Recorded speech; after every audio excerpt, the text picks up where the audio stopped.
In Lystra, a man was sitting who was without strength in his feet and had never walked and had been lame from birth.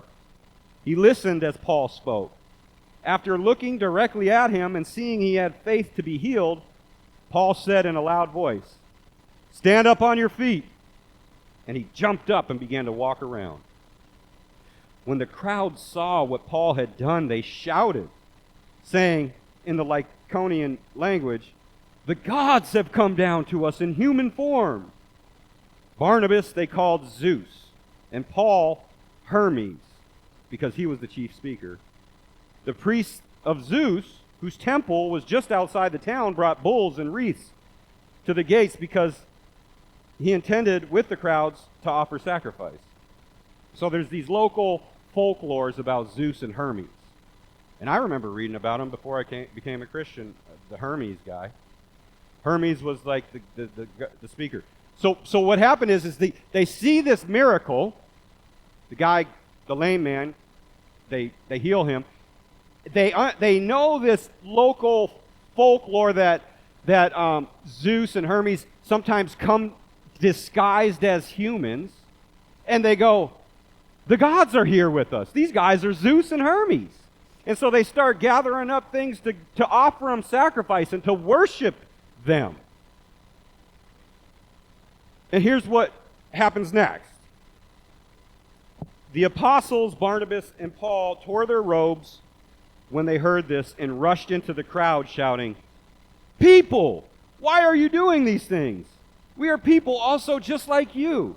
And we are proclaiming good news to you that you turn from these worthless things to the living God, who made the heaven, the earth, the sea, and everything in them. In past generations, he allowed the nations to go their own way, although he did not leave himself without a witness, since he did what is good by giving you rain from heaven and fruitful seasons and filling you with food and your hearts with joy." Even though they said these things, they barely stopped the crowds to sacrifice to them. So, here's Paul and Barnabas. The crowds are getting ready to worship them as gods. And I can kind of see them in my imagination like, "Uh-oh, you see this? Are you ready? Let's go tear our robe. 1, 2, 3, go! No! No, I'm just joking. They go out and tear their robes in a sign of protest, rending their garments, saying, "Don't do this evil you're about to do. We are not gods. We are people just like you. In fact, we are bringing you a message from the only God." There's no Zeus and Hermes running the show. There's one God who made the heavens and the earth and the sea and everything in it. Stop worshiping these false things. Worship the one true God, the one who just did this miracle of making this lame man walk. They testify to that. Now, I don't know about you, but I haven't been worshipped as a god very often. I hope I have the same reaction. I hope my head doesn't just go boom if that ever were to happen. They did the right thing. Contrast this with 2 chapters earlier, Herod the wretch. Let's just read, because not everybody was here a couple weeks ago when we read that.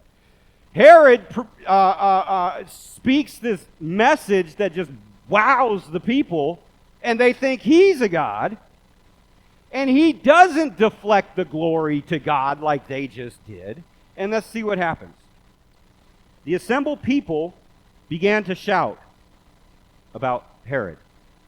"It's the voice of a god and not of a man." Now right here, there must be a pause, or maybe not. Maybe God just immediately on the spot, because God knows the heart, didn't have to wait for King Herod to fully receive that glory. It says, "At once an angel of the Lord struck him because he did not give glory to God, and he was eaten by worms and died." Josephus says it took about 5 days for him to die. So the angel of the Lord struck him with something internal that ate him up from the inside. Better to be stoned for doing the right thing than eaten by worms for not doing the right thing. A.W. Tozer. If you don't know who he is, check him out. Start with his book, The Pursuit of God. The guy was just fully committed to holiness. He's from the 20th century. His writings are just you have to at least read one of his writings, one of his books. You just got to. It will change your game. He shared he shared 5 of his private resolutions to help him guard himself from pride. And one of them was, resolution number 4 was, never accept any glory for anything. Ever. I add that. Ever.